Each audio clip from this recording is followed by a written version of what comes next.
Hola, muy buenas tardes. Volvemos a encontrarnos para hablar de salud, porque su salud es lo más importante y nuestro compromiso es mantenerlos informados y hacerles llegar todas las herramientas necesarias que nos permiten educarnos para tener una vida sana y saludable. Estamos en vivo y en directo por la pantalla de Canal U para todo el país y la región. Pueden visualizarnos en simultáneo por Vera TV, Canal 2 de Cablevisión, Canal 6 de Durazno y Red de Cable Operadores de todo el país. El tema que hemos seleccionado para el día de hoy está relacionado con las embarazadas. Para que aquellas embarazadas que tengan o no factores de riesgo. Vamos a hablar sobre detección de malformaciones congénitas y el screening en el primer trimestre del embarazo. Para hablar del tema, recibimos al doctor Pablo Puti. El doctor es jefe de la Unidad de Medicina Embriofetal y Perinatal del BPS. También estará con nosotros la licenciada Irene Fernández. Ella es licenciada en Trabajo Social y también recibiremos a la licenciada en Psicología Marisol Guiribone, especializada en Psicología Perinatal. Ahora sí, iniciamos nuestro programa con la primera entrega, o sea, los titulares de Noticias en Salud con el profesor Bernardo Wolfson. Aquí estamos, porque su salud es nuestra consigna. Chips que se integran al cerebro para dar vida a prótesis de brazos y de manos.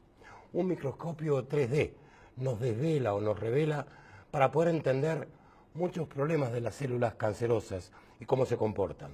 Sensores fabricados en grafeno que interactúan con nuestro cerebro.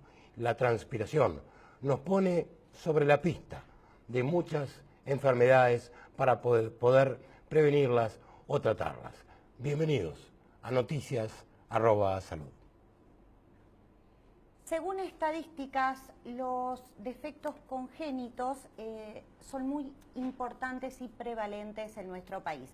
Como les anunciaba en la presentación, ya se encuentra a mi lado el doctor Pablo Puti, jefe de la Unidad de Medicina Embriofetal y Perinatal del BPS. Buenas tardes, doctor, bienvenido. Buenas tardes. Doctor, ¿a qué nos referimos cuando hablamos de un screening, por ejemplo? Bueno, el screening es un método aplicado a una población sana para ver qué pacientes pueden tener riesgo de determinada enfermedad. Un ejemplo muy sencillo es el del Papa Nicolau, que todo el mundo lo va a entender. Se le hace a todas las mujeres, estando sanas o no, y eso nos pone en la pista de si esa mujer puede tener alguna alteración o un cáncer de cuello.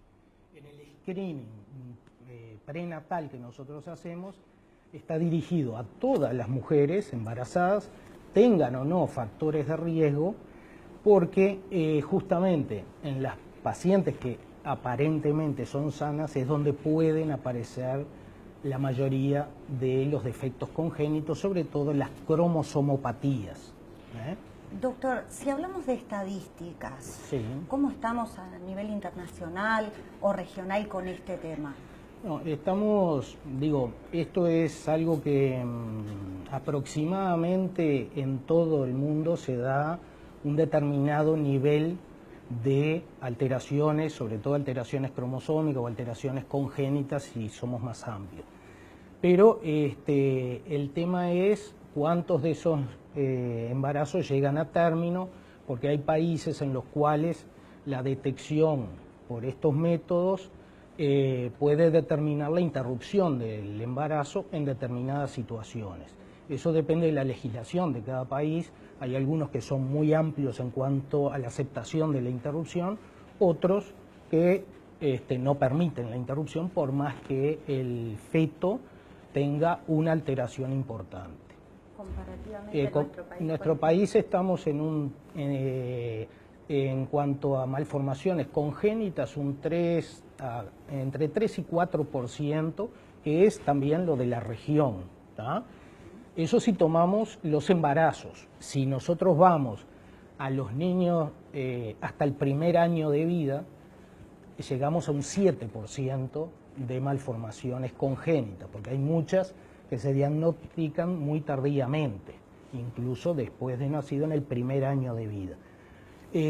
Nosotros lo que pretendemos con este screening es justamente hacer la detección no solo en el embarazo, sino en las primeras semanas de embarazo. Doctor, ¿y cuál es el objetivo principal de este screening? El objetivo es eso que estaba mencionando, de detectar todas aquellas alteraciones que son posibles de detectar en las primeras etapas del embarazo. Y eso por dos motivos. Uno fundamental es permitir que las mujeres, cuando tienen un niño con una alteración cromosómica, puedan irse preparando para recibir un niño con algún problema o con una alteración, no necesariamente cromosómica, porque hay otras alteraciones como espina bífida y otras muchas alteraciones congénitas que mejoran luego la relación madre-hijo una vez que nacen. Y por otro lado, también cuando se hace un diagnóstico precoz, permite que la mujer libremente también decida si quiere continuar o no con el embarazo, porque ahora que tenemos una ley de interrupción voluntaria del embarazo, si nosotros logramos hacer estos diagnósticos antes de las 12 semanas y 6 días, se puede también, la paciente puede elegir o la pareja puede elegir interrumpir su embarazo si viene con un defecto grave. Hay algunos defectos que son, cuando nosotros los diagnosticamos, son incompatibles con la vida. ¿Qué quiere decir esto? Que una vez que nacen o incluso dentro del útero van a ir inevitablemente a la muerte. Pero esos son casos muy puntuales.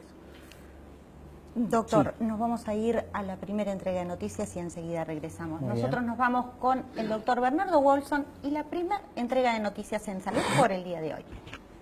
Interesante el aporte que nos está haciendo el doctor Putti al respecto de las malformaciones.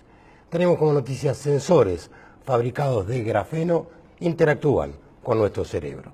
Estos sensores electrónicos se pueden usar para detectar actividad eléctrica a nivel cerebral. Así lo demuestra la tecnología del Instituto Catalán de Nanociencia y Nanotecnología. Estos dispositivos se están probando en animales y van a tener seguramente aplicaciones terapéuticas, además de permitir el diseño de nuevas interfaces. Aprovechan una única combinación de las propiedades del grafeno, un material de carbono sumamente flexible, altamente biocompatible, con facilidad para transportar el impulso eléctrico. Son matrices de microsensores de grafeno, aproximadamente de 10 micras por 10 micras, montadas sobre un sustrato que son polímeros flexibles que se adaptan a la morfología de la superficie cerebral. Así nos dejan inmersos en el hasta ahora totalmente no develado microcosmos cerebral. Estos dispositivos ya están siendo utilizados en el estudio para el sueño y para la epilepsia en modelos de animales. Bueno, y continuamos con el doctor Pablo Putti hablando sobre la detección de malformaciones congénitas y específicamente sobre el screening.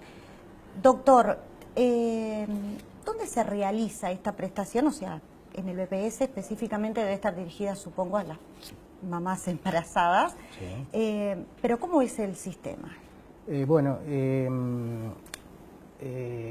Nosotros pertenecemos a un Centro de Referencia Nacional de Enfermedades Congénitas y Enfermedades Raras. Somos uno de los 3 integrantes. Los otros integrantes es la Unidad de Diagnóstico y Tratamiento y el Laboratorio de Pesquisa Neonatal, que detecta enfermedades también congénitas, pero una vez que nace el bebé.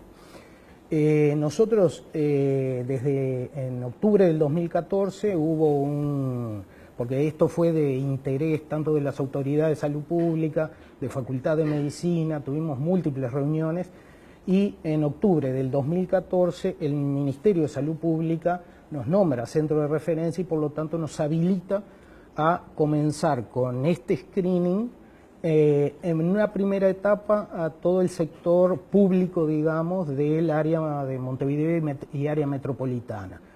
Y en una segunda etapa extenderse hacia la parte pública también del todo el país y a los prestadores privados.